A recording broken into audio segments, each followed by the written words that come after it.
Partie invité dans le journal. Bonsoir, monsieur le haut-commissaire. Bonsoir.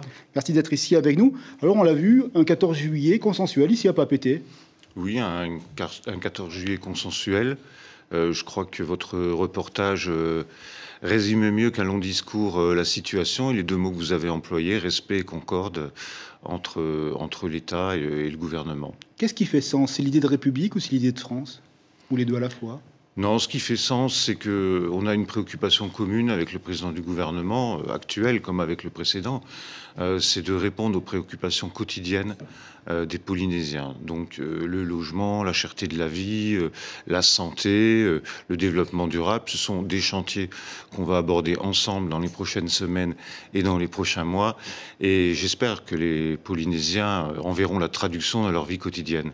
Et en même temps, il y a une année de présence ici de votre part, et en même temps, on a l'impression aussi d'une volonté de modestie, d'humilité, d'écoute. On l'a vu lorsque vous êtes allé le 29 juin déposer une gerbe juste avant le rendez-vous du Tavini à Fa. C'était nécessaire de faire ça pour se dire on construit des ponts. C'est compliqué de construire des ponts d'ailleurs. C'était moins compliqué parce que, comme vous le savez, en Polynésie, tout passe par les personnes. Je connaissais déjà les trois principaux dirigeants indépendantistes, donc ça a été moins compliqué. Mais on avait le sentiment, Moïse Boverson et moi, d'écrire une page d'histoire qui était vierge quand il est arrivé au pouvoir. On s'est mis d'accord le 29 juin pour que lui aille se rendre sur la commémoration des autonomistes et que moi j'aille faire un geste et déposer une gerbe pour toutes les personnes tuées, tahitiennes et françaises, lors de cette bataille. Quel est votre constat, vous qui connaissez bien ce territoire? Vous avez servi la France et ce territoire en 2008 déjà comme haut fonctionnaire.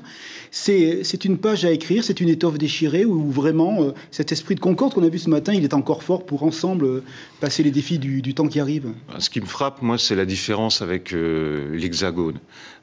C'est que dans l'Hexagone, on a maintenant une société morcelée, divisée, ce qui a donné le conflit des Gilets jaunes, ce qui a donné les émeutes auxquelles on a assisté il y a quelques semaines. La société polynésienne, elle est encore rassemblée.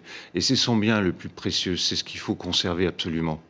Vous parliez de la vie quotidienne. De quoi vous parlez avec le président Broderson? Est-ce que l'indépendance, le référendum, ça fait partie des discussions quotidiennes? Ou vraiment on est déjà dans le dur, dans la vie quotidienne des citoyens? Notamment la question de la CPS, on va y venir. Hein. Non, mais jamais on a parlé de ça. À ma descente d'avion et dans les mois qui ont suivi, j'ai parcouru la Polynésie. On m'a parlé que d'emploi, de logement, de problèmes de la vie quotidienne des Polynésiens. On n'en a pas parlé non plus pendant la campagne électorale. Je ne vois pas pourquoi est-ce que le président Broderson et moi, on en parlerait. Non, on parle des problèmes quotidiens et des dossiers à venir, comme les Jeux Olympiques. Il y a une réunion très importante vendredi dernier et nous y travaillons fort pour que la Polynésie donne une belle image aux milliards de téléspectateurs qui vont regarder dans le monde. Un dossier qui est, j'allais dire, au carrefour de l'histoire, de la mémoire, mais aussi de la réalité économique charnelle de beaucoup de Polynésiens, c'est la question des maladies radio-induites. On en est où avec la CPS? Vous avez annoncé que l'État devrait aider le pays à hauteur de 5 milliards cette année et l'année prochaine. Enfin, alors que, par exemple, comme M. Gallon, le syndicaliste, il demande beaucoup plus. C'est vraiment un discours réaliste que vous tenez? Alors, il faut être extrêmement clair. L'État s'est engagé à rembourser les dépenses réalisées par la CPS pour soigner des personnes atteintes du cancer et reconnues par le comité d'indemnisation aux victimes. Ces personnes, en ce moment, elles sont entre 300 et 400, mais comme on a créé une mission aller vers au sein du Haut-Commissariat, son nombre augmente. Donc là, c'est la CPS qui a proposé de rembourser avec un forfait de 71 000 euros par cancer. Donc moi, je fais une simple multiplication, 400 fois 71 000, et puis je me dis qu'on en aura peut-être encore 100 ou 200 dans les années à venir, ce qui donne approximativement 5 milliards. D'autres personnes souhaitent que l'État rembourse la CPS pour tous les cancers depuis 1985.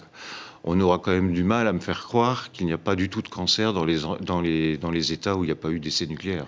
Un petit mot, justement, cette cellule à les Verts qui est consécutive à la visite du président Macron ici.